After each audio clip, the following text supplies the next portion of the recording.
It can be hard to find the time to get outside and enjoy the outdoors. We can find ourselves stuck in the monotony of day-to-day.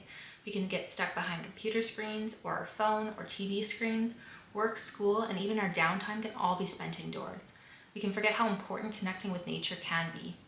And we can forget its transformative powers.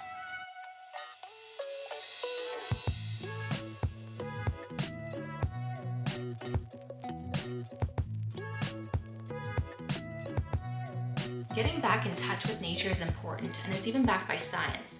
The sounds of birds chirping sets our nerves at ease almost instantaneously, as we've evolved to have this adaptation. It was a sign that predators weren't around in our ancestors' era.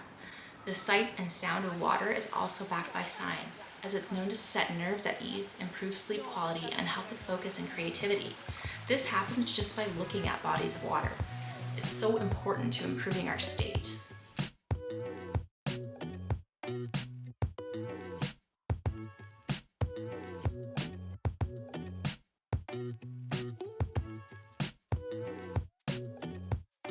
There's also a phenomenon called grounding.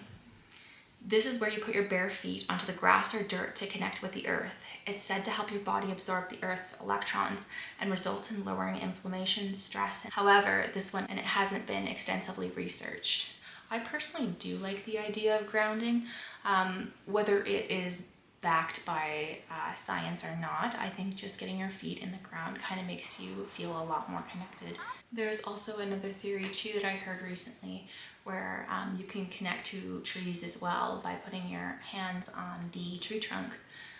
Apparently one hand is meant for transmitting information and the other one is for receiving information. So that was kind of a neat theory as well. Of course, I just like to play around with these theories. It's not that I necessarily believe it's true or not true. Of course, there is no harm in exploring these different ideas and perspectives.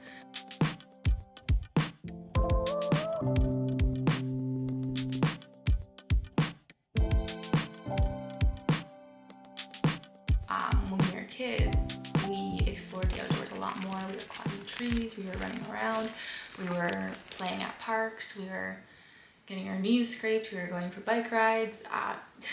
Childhood was full of being outdoors, playing in the mud, probably eating dirt. Reconnecting with that childlike side of ourselves is good too.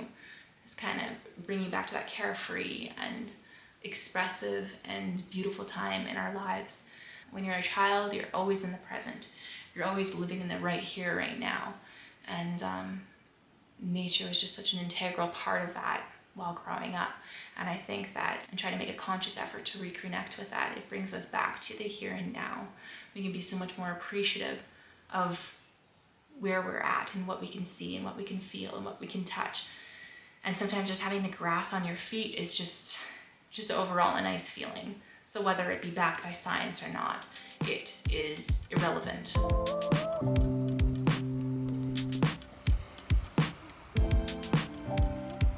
Whether needing scientific reasons to get ourselves out into the great outdoors or not, spending time in nature is good for the soul. It awakens the senses, effectively bringing us back to the present moment, and awakens us up to the beauty of the world. It helps bring about gratitude and appreciation for our lives, our experiences, and our world.